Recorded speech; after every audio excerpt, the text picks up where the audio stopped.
as a man in uniform took it from him. It was heartbreaking. But that is not a new heartbreak for Black Americans. Before George Floyd, there was Breonna Taylor. There was Ahmaud Arbery. And there is a long list of names before them.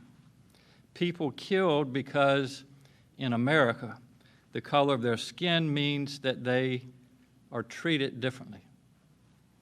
The protests that we have been seeing are for them, and because of a system that continues to allow this to happen. We often fail to draw connections between our past and our present, but what we're seeing today didn't spring out of thin air. Racism and discrimination aren't locked in our past. They weren't solved with the Civil Rights Act. They didn't disappear, they evolved. They're still with us in the disparities we see in educational attainment and school suspension rates, in maternal and neonatal mortality for Black mothers and their babies, in our courts and prisons, and in our business practices. They're with us in the health inequities that made Black people and people of color more vulnerable to COVID-19. Through 400 years of American history, starting with the enslavement of Africans, through Jim Crow, massive resistance, and now mass incarceration, Black oppression has always existed in this country, just in different forms. I cannot know how it feels to be an African American person right now, or what you are going through. I cannot know the depth of your pain. But what I can do is stand with you, and I can support you. And together we are going to turn this pain into action. This means continuing the work that we have begun together. It means continuing to take actions to right historical inequities in education, in our health system, and in access to business opportunities, and a lot more. You know what it looks like to date. The work includes expanding Medicaid, so more people of color have health care coverage. We have now enrolled over 420,000 Virginians. It meant putting in place historic new funding for new mothers to get at-home visits from nurses. It meant doula programs in the community. It meant new tools to help reduce maternal morbidity, particularly among women of color. It meant reforming criminal justice, things like increasing the threshold for felony larceny. It meant new laws to stop taking someone's driver's license because they owe court fees. It meant decriminalizing marijuana. It meant making it easier to vote, not harder. It meant making Election Day a holiday so more people can vote. It meant finally ending the old holiday celebrating Confederate generals. It meant a new commission to study slavery in Virginia and subsequent racial and economic discrimination. Delegate Dolores McQuinn, who is with us today, proposed that, and I signed it into law, and it will get to work very soon. We are doing all of this together, and we're going to keep working even harder because we have so much more work to do. I want to highlight 4 specifics. First, we're going to keep listening and learning. This includes virtual town halls to continue the conversation about criminal justice reform and public safety. Second, I will be meeting with the board of the Virginia Association of Chiefs of Police. I know they want to make sure their officers have the training and exercise the judgment to do the right thing. They will continue to work toward more diverse staffs and more positive community interactions. Third, we will be working with these leaders and many others on a statewide day of prayer, healing, and action. And fourth, I am asking our African American Advisory Board and the Virginia Commission to examine racial inequity in Virginia laws to continue their work of auditing Virginia's code with a focus on criminal justice and public safety. Thursday is the one-year anniversary of our creating the commission, and they have done tremendous and important work. I'm proud that when we took their recommendations to the General Assembly, they all passed unanimously. That's a hopeful sign. There is more work to do, as I said, and I am committed to doing that work. These actions will not bring back lives that have been lost, but they are steps toward an America and a Virginia where this doesn't happen. They are steps toward fixing the inequities embedded in our systems. So my message to protesters here in Richmond and around Virginia is that I hear you. I'm here to work with you so that together we can help build a place where no one fears for their life because of the color of their skin. I pledge to stand with you. Today, we have several guests with us, and we recognize that there are many other voices who need to be part of this conversation. I want to introduce them. I'm going to have Delegate Dolores McQuinn say some words, and then others will follow her. But the first will be Delegate Dolores McQuinn. Wes Bellamy, Interim Chair of the Virginia State University Political Science Department. Jim Bibbs, Chairman of the Urban League of Hampton Roads. Shirley Jenwright, Chair of the Fairfax County Communities of Trust Committee and a member of the African American Advisory Board. Cynthia Hudson, a member of the state NAACP and Chair of the Commission to Examine Racial Inequity in the Virginia Code. Reverend Kelvin Jones from First Baptist Capeville on the Eastern Shore, my pastor. Reverend Tyrone Nelson from the Six Mount Zion Baptist Church here in Richmond. And Niquel Perry, a rising senior and student leader at Albemarle High School. So I invite Delegate Dolores McQuinn to speak, and then we will hear from others. Delegate McQuinn, thank you so much and welcome. Thank you, Governor, and to those who are assembled here. Governor and members of the press and those who are standing, who are here, we are clearly a nation in crisis and chaos, fueled by yet another casualty of systemic racism. But sadly, this is not the first time. As I watched the senseless murder of Mr. George Floyd broadcast on my TV screen, and I heard my 6-year-old granddaughter, as we were sitting at the supper table, what was going on, the TV going on the television to our attention, when she said, "Whoa, whoa, whoa, Mr. Policeman, that is just too much." My heart was bruised and broken. And so many people across this country right now are bruised and broken. The recent murder that led to the untimely, unfortunate death of Mr. George Floyd and Mr. Ahmaud Arbery and Ms. Breonna Taylor and others continue to shed high beams on the past and the present attitudes that have devalued and dehumanized African Americans for 400 years, and even 150-some years after the Emancipation Proclamation being signed.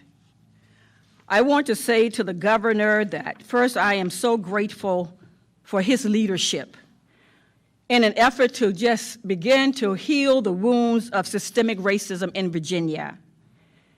And I wanted to just share a few highlights and steps that have been taken, and he's shared some of it with you over the past year to just address the difficult and the complex history of inequity in the Commonwealth.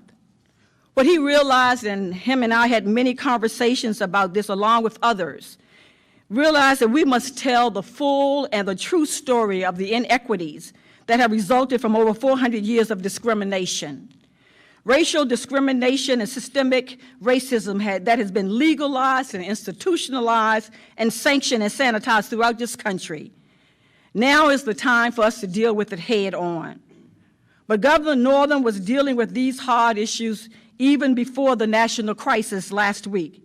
And he has shown his willingness to continue to take steps toward healing this Commonwealth.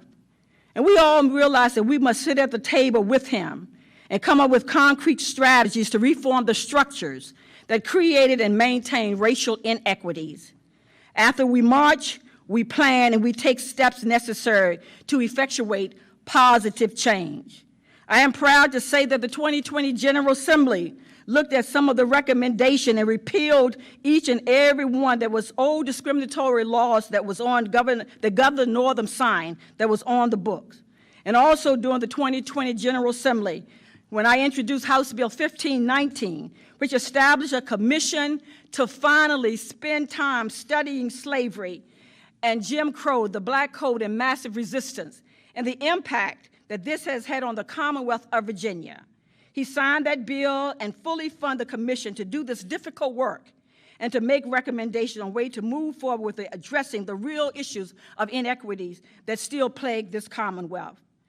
Also, I'm just so thankful that he hired the diversity officer, the first one, Dr. Janice Underwood, who fully understands, has been working diligently, helping to address these issues. We are a nation in crisis, but I am not expecting us to stay here. But the expectation is to protest peacefully. After we protest peacefully, let's sit at the table where our voices can be heard and where people can dissect and process what we have to say.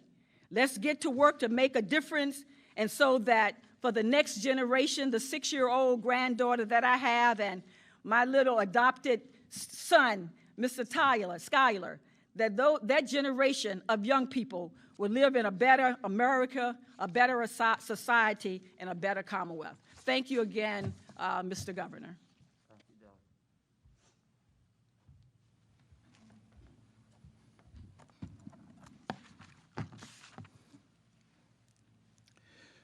Certainly, thank you, Governor Northam, and to my fellow Virginians. As we gather today, I believe that all of us will agree that these are turbulent times. We have seen the unfortunate, untimely, and unnecessary deaths of individuals of color over and over again by the hands of a cancerous portion of what is, without a doubt, an otherwise healthy and properly functioning group of police officers who each day risk their lives to protect and to serve. And in these turbulent moments, the call is to no longer tolerate the cancer that infects our police departments, but throughout America, we must excise the cancer so that it does not destroy the majority of the body that functions properly and professionally and genuinely cares about the communities which they serve. Unfortunately, we are witnessing in response to these deaths caused by these cancerous individuals is years of hurt and pain, and it is now manifesting itself. And whenever pain is continuously perpetuated on persons, they will respond in one of two ways: fight or flight.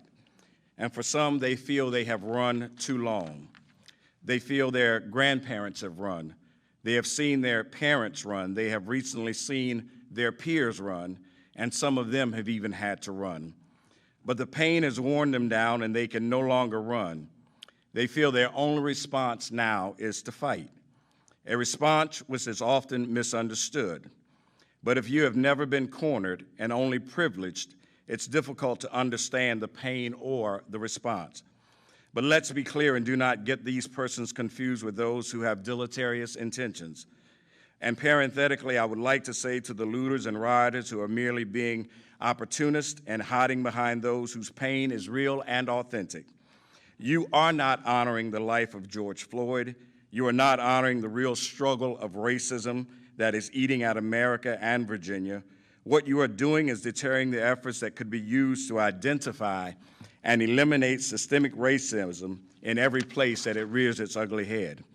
What you are doing is wasting manpower that could be used to identify and eliminate cancerous persons in positions of power. But now resources have to be redirected to deal with those of you who are making no real contributions but have come in your own way a part of the problem. Everyone is asking today, how do we end senseless looting and rioting? How do we respond to the chaotic climate and culture of which we are living? And I believe the answer lies within each one of us. The answer that the African American community is looking for is, first of all, just to be heard. One of the most degrading feelings is to speak and be ignored as if what you're saying is irrelevant. We saw that proven after the death of Mr. Floyd. Minneapolis was upset but still intact. They had asked for charges to be filed and an arrest made, but no one heard the appeal, and if they heard it, they did not listen. So what happened? They rioted. Was it right? No. Do I condone it? No. However, look at what happened after the riot. The same district attorney came on the same channel the next day and charged at least one cop, not in response to the request and the voice of a hurting people, but in response of the rioting. So what message did he send? That we do not listen to what you say when you speak intelligently, but when you respond with violent actions, we listen. And what those intellectual and intelligent persons who are peaceful and law-abiding citizens once again felt was that the promise of the Declaration of Independence did not apply to them, that all persons are endowed by their Creator with certain inalienable rights, which are life, liberty, and the pursuit of happiness. To this, it did not include them. But those persons still decided to peacefully protest, but were surrounded by a group who said no more, and decided to serve the response on a plate that the DA and too much of America is satisfied eating from. That is a plate of negative reactions as opposed to sitting at the table of intelligent conversations.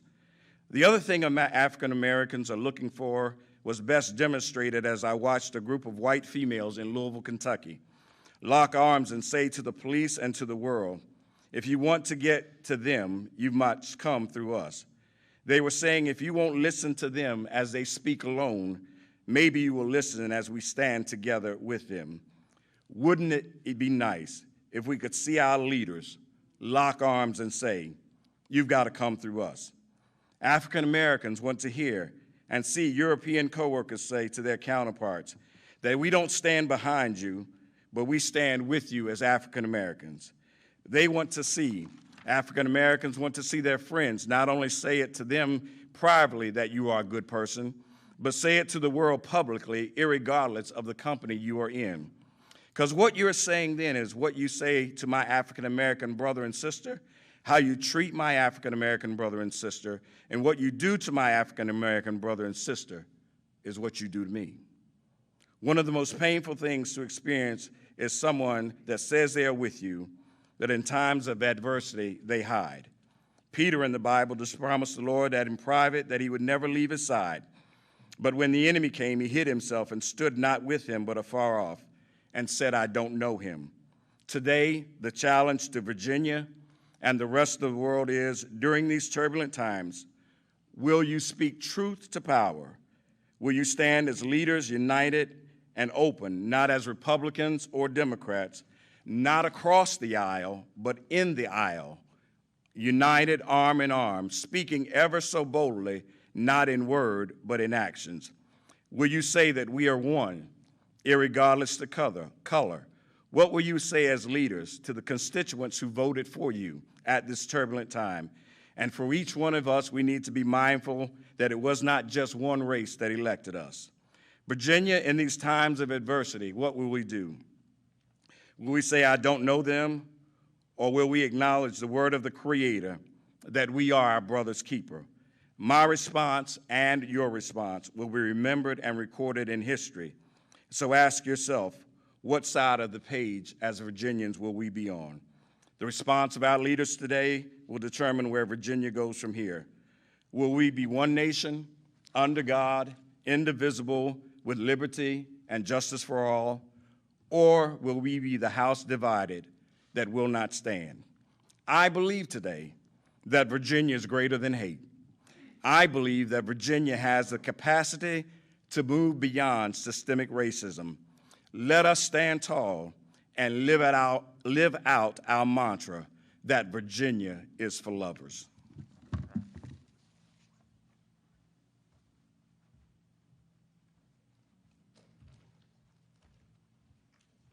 Thank you, Governor, for having us.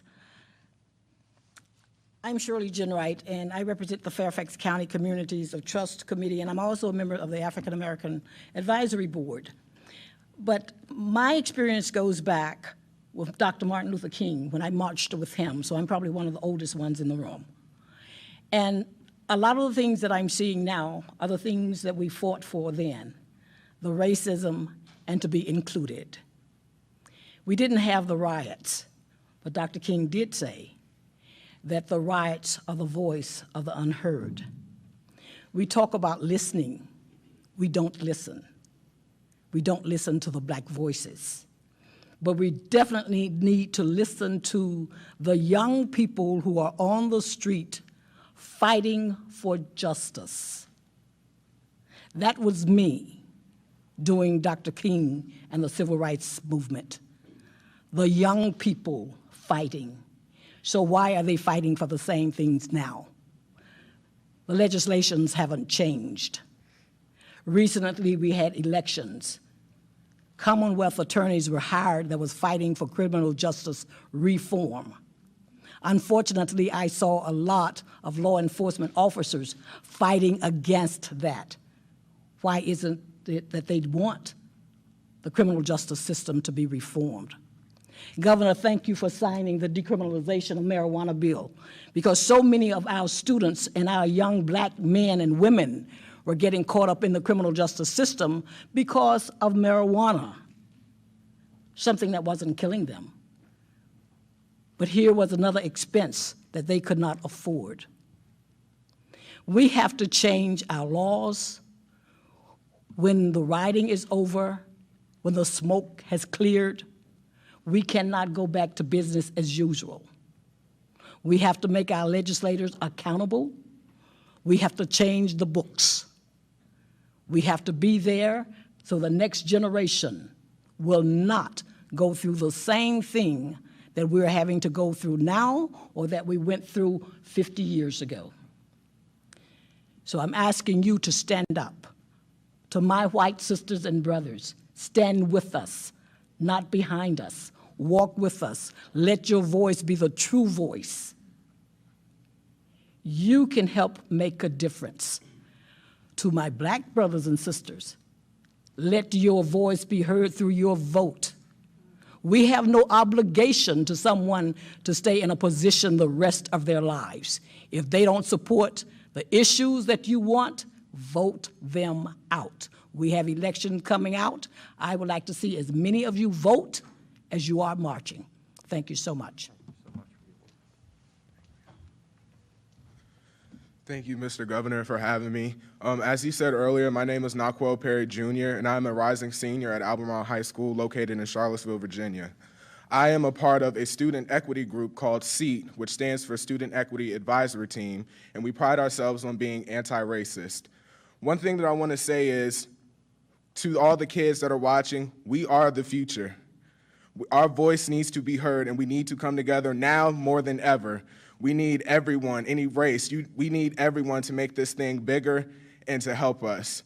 To all my kids and fellow classmates who are going to be eligible to vote, please use your right and vote and let your voices be heard. To all the protesters out there, please be safe, and one day I have faith that this nation will become better. Thank you. Thank you, Governor, for giving us this opportunity to share. I want to just, let you guys know that Black people are hurting, and we're not going to be able to sweep this up under the carpet or go along as business as usual. For decades, centuries, 400 years, Black people have been treated as less than, unequal. And to continue to, the Washington Post has a database that says since January 1st, 2015, over 1,000 black men have been killed, black people have been killed by police. That's a scary statistic. And we can roll the names off. It's not just George Floyd. When we see him, we see the case before that. And we think about all the things that we're struggling with. And I've got a 19-year-old male at home and 2 African-American young daughters. And it makes me sad that I've got to go through a long lineage of what I need to tell them to do while they're out.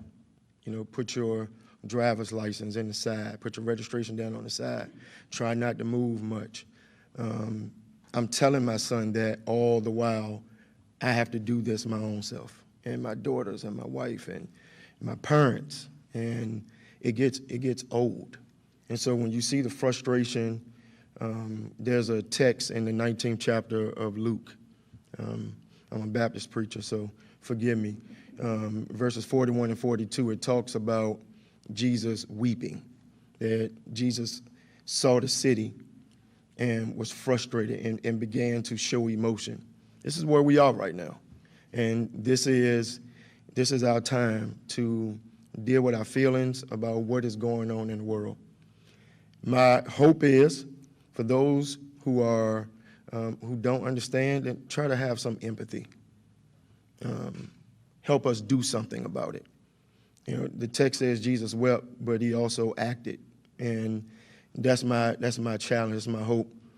You know, I see those who are outside right now, who are protesting. My hope is that you join in and make some things happen. You know, I'm not just a pastor, but I also am an elected official. And on one hand, I'm frustrated and I'm tired and I'm sad and I'm angry. But I also realize that I've got a responsibility, as do all of us. And so today, as I'm sitting behind my computer, frustrated, angry, tired, mad, I'm also typing an email to my colleagues, and I'm saying, I'm asking for us to have a community review board. I'm asking for us to rename any building that has a Confederate name to it. I'm asking for us to look at all our policies that will empower police to kill, murder people. So this is my challenge. Be angry. Make your anger move to righteous indignation. And then let's take advantage of this moment that we have and let's do something. Let's not be here again. All right, let's stop empowering people to murder black people. Thank you.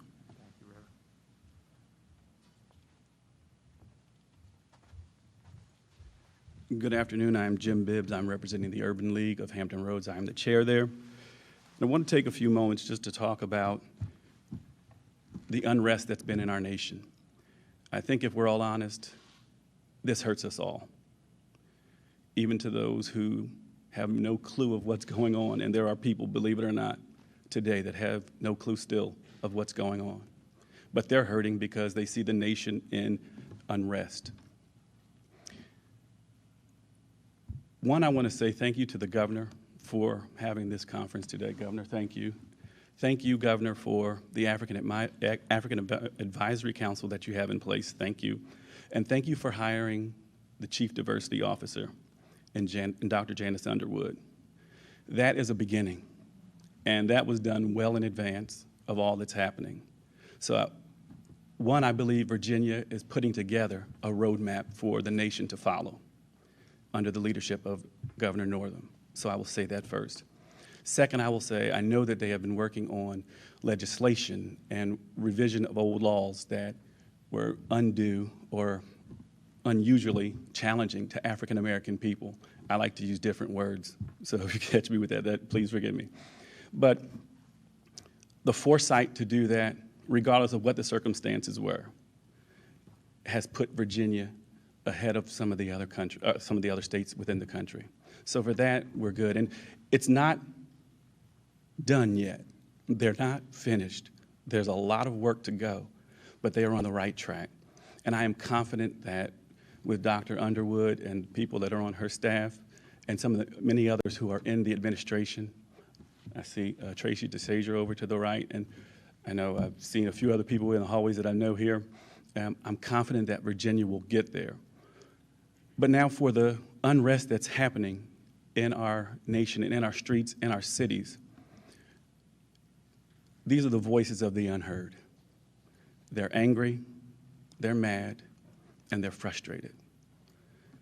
In some instances, it might be some of the kids who are protesting.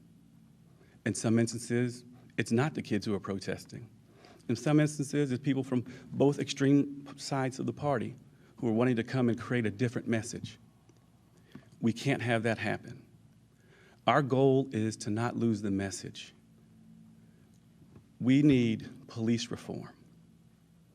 We need police to have dash cams, body cams on at all times. We need laws revised in ways that look at everyone. We also need to address some of those things that we deem socially acceptable with regards to things that are said, such as there's only one race, the human race, such as many things along those lines that we hear and we say, and we kind of excuse behaviors. We have to challenge those behaviors when we hear them. Stop being afraid to be the one in the room to challenge a behavior, to challenge a statement that you know is not right. If you feel it in your gut that it's not right, challenge that statement. It's not a problem. If we don't do that, this nation will never advance.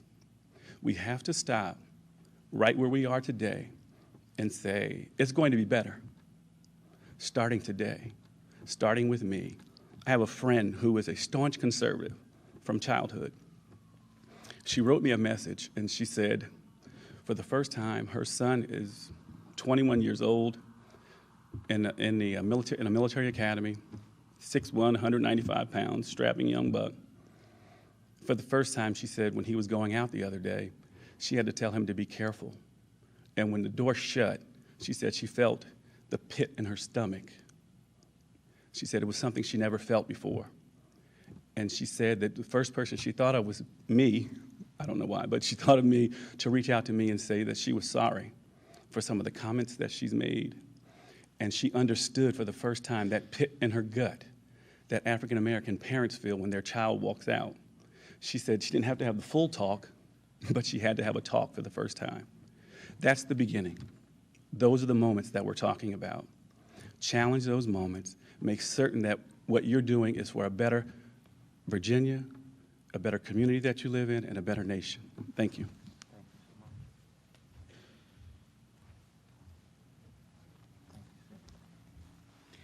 Good afternoon.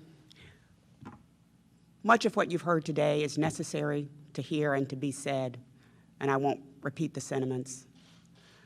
I will say, though, thank you to Governor Northam for creating a vehicle that I can be directly involved in, where I can sit at the table and I can translate the sentiments that are playing out on the streets all across this country into the action that's necessary. The NAACP president at the national level has said very succinctly, and it sums it up for me, we are done dying. I'm a little bit done talking.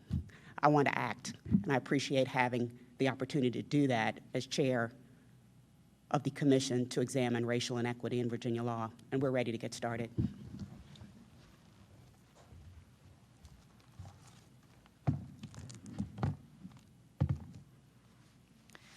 Thank you, everyone. Thank you, Governor Northam. Thank you all for being here for the conversation.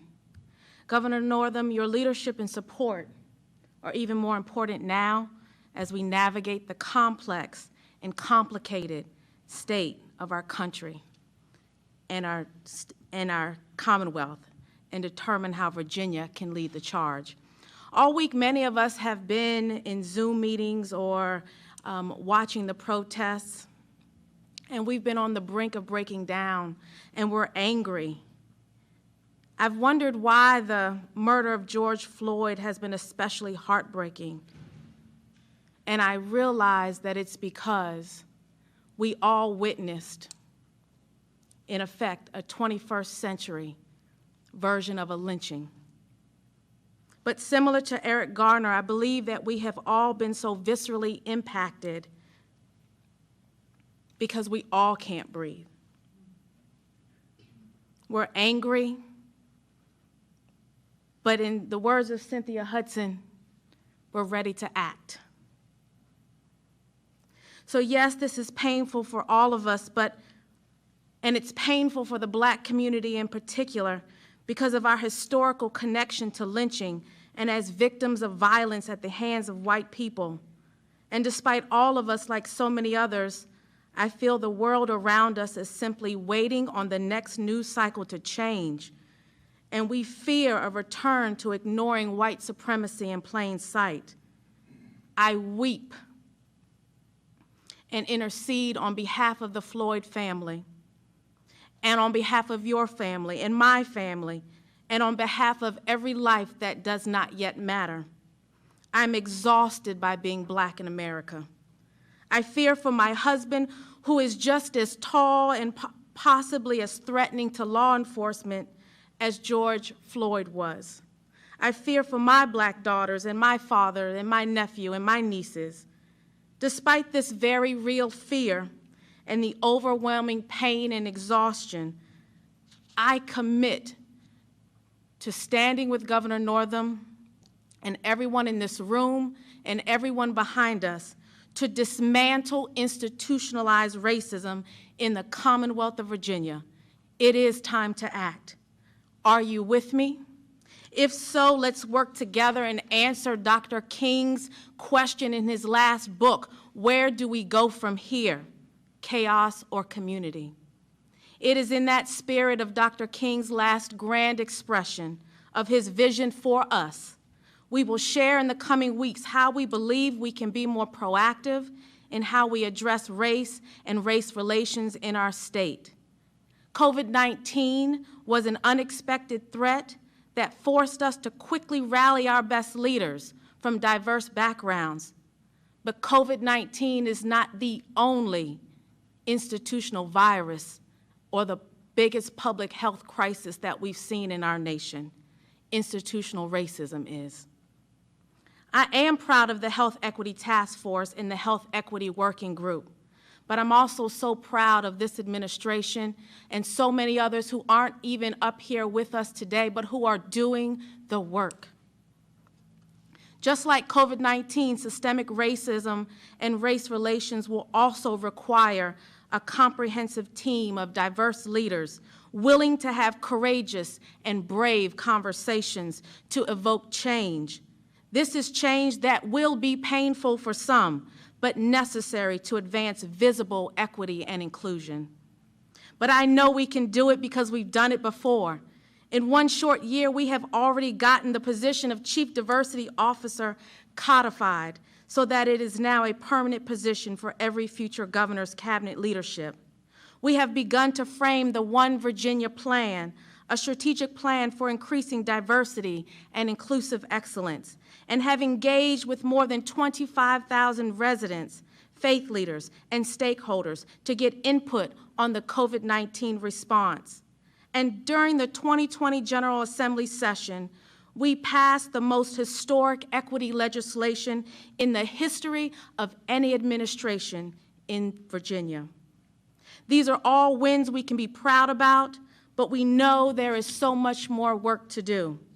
None of us can do this by ourselves, but if you want to know what you can do right now, what can you do to help?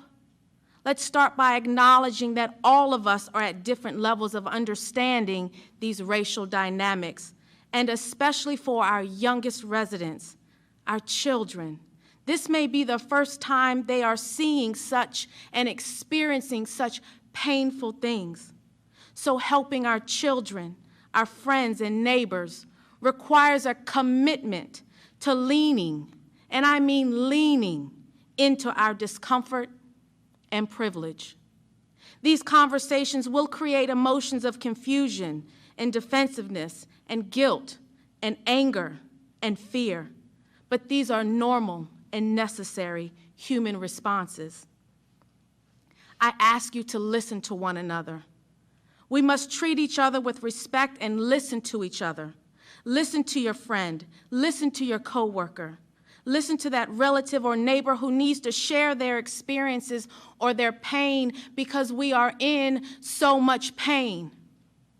Secondly, learn how to be a genuine ally, not a fake ally. How can you be a genuine ally in this work and help your friends and coworkers and relatives and loved ones and neighbors to avoid stereotyping and criminalizing and undermining people of color? And that goes for all of us. All of you watching, all of us in this room, it goes for all of us. And finally, you can start by educating yourself about the racial dynamics that we are all experiencing by having conversations, but also by reading books and watching films about anti-racism to gain a new knowledge, a new language, a new confidence, to be able to talk about it in your sphere of influence. On my website, I have resources and information where you can start to learn more about appropriate language and best practices for advancing equity. This is what I know for sure. Your voice is essential to our success. I need you to be involved in this work ahead. We are all in this together, step by step and day by day. We will rebuild our Commonwealth and emerge as a national exemplar for inclusive excellence and racial equity. I believe it in my heart, and I hope you do too. Thank you. Thank you, Dr. Underwood, and thanks to all of you for sharing your powerful words this afternoon. I'll be glad to take a couple questions. Governor, as you know, I've been an independent journalist for 31 years. We broadcast in all of Central Virginia, all of Hampton Roads, and I would like someone from this esteemed group to speak to my colleagues and their news directors who are sitting somewhere watching this right now and saying, well, all this will pass and we'll be back to normal and these stories won't be told. I promise you there's a news director that says this will all blow over. So if someone could speak to the press, I would appreciate it. Then on a sidebar, Governor, I was a few minutes late coming in because the guy stopped me right on Gray Street. And as protesters were marching by, you could hear them. He pulled me to the side. I said, man, I'm gonna be late. He said, come in. He said, tell the governor that I hope he hears us young people. Yes. Because we will not stop. And we don't believe in all this peace stuff. I hope he hears us. I think that it was well stated by our senior in high school, that they are our future.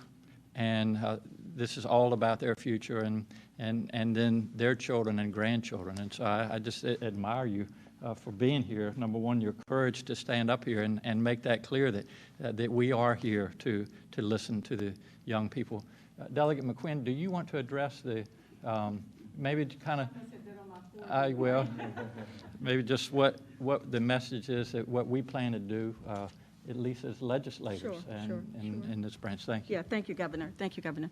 We were, matter of fact, I was on the telephone last night with my colleagues talking about going actually across the state of Virginia.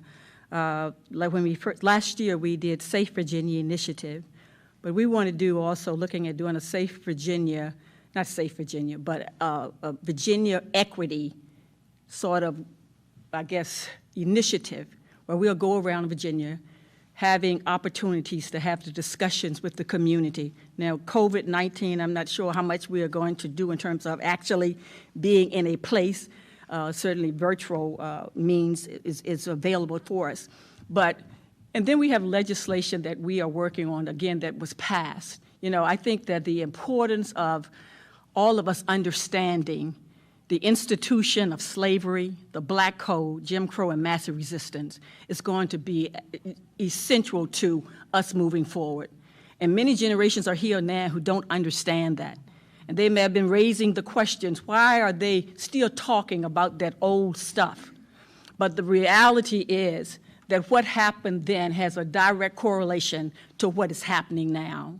And so we need to understand our history, both black and white, Asian, all Americans, through history books, through social studies, you name it. It needs to be implemented so that there are faces of those who have made extraordinary contributions to Virginia and to this country. And so there are many things that we're going to be able to do, and I think at the appropriate time, we need to begin to really, truly publicize this. In terms of the media, and I want to say some of them, I've looked at several, and they have been on this. And so I think this whole discussion is here to stay. It is too many of us who are here at the table, young and those more mature, who have worked very hard trying to help get us to a place.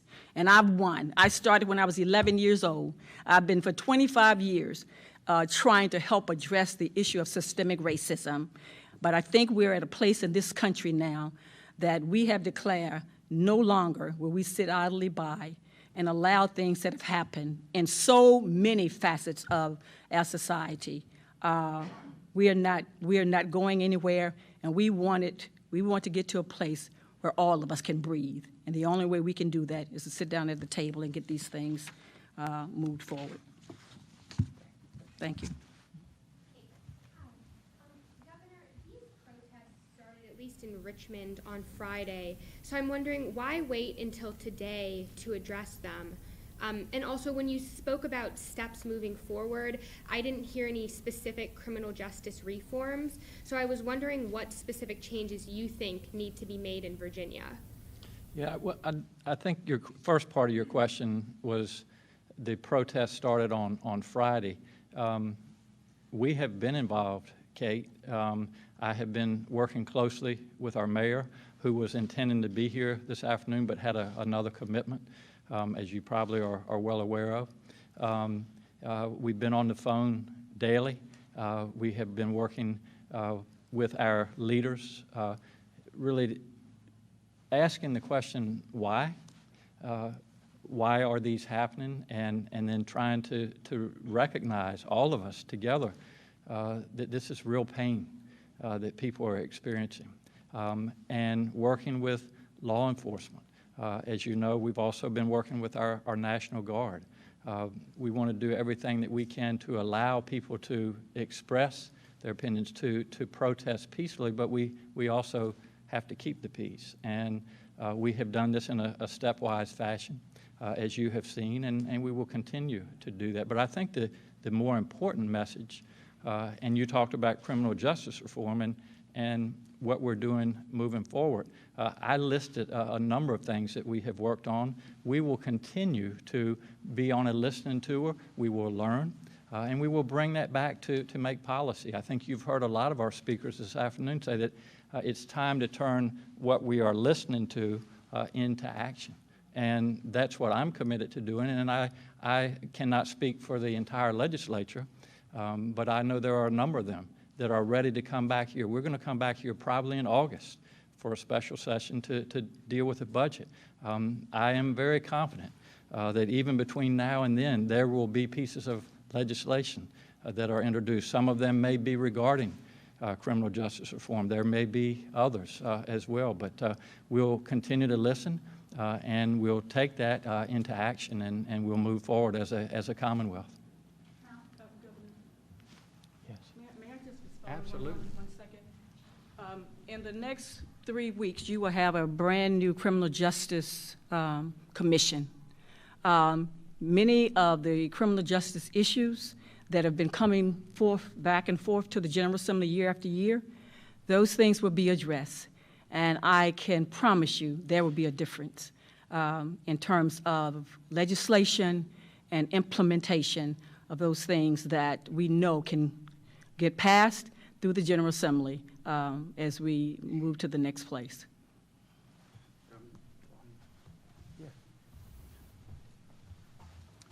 Just wanted to step in. There were a couple questions, but in particular with the one, why now when the riots started on Friday here in Richmond. My wife and I sit and ask ourselves that question as well. But we also have found out that the governor has been talking to a lot of the legislators behind the scene. One thing I will say, and some leaders in communities, but one thing I will say is it's also time to update a Rolodex of the people that they speak to, because some of the people they're speaking to, who we love and we cherish, are not the people who are on the streets.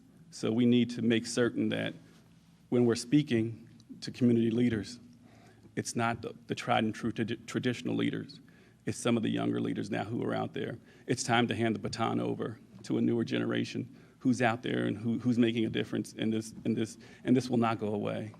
So for the news anchor or media director, the news director, this is a very different type of noise. And if it's not addressed, it will become more than noise. So thank you.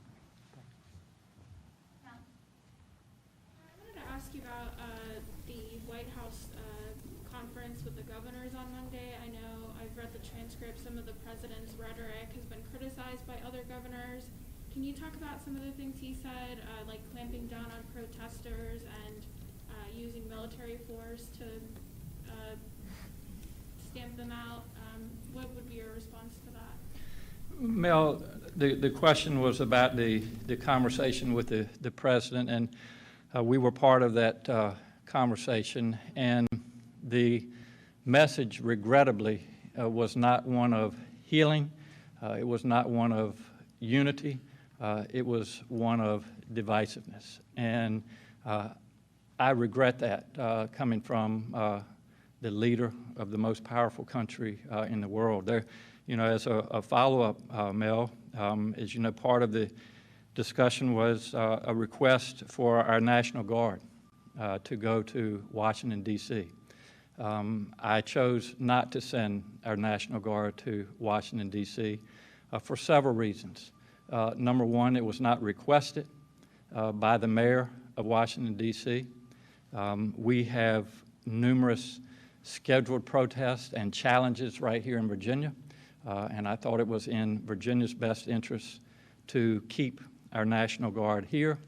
And finally, I am not going to send our men and women in uniform of a very proud National Guard to Washington for a photo op. Governor, I know Delegate McQuinn talked about the need for peaceful protest, but what is your message to those who are choosing not to protest peacefully and who are destroying the city?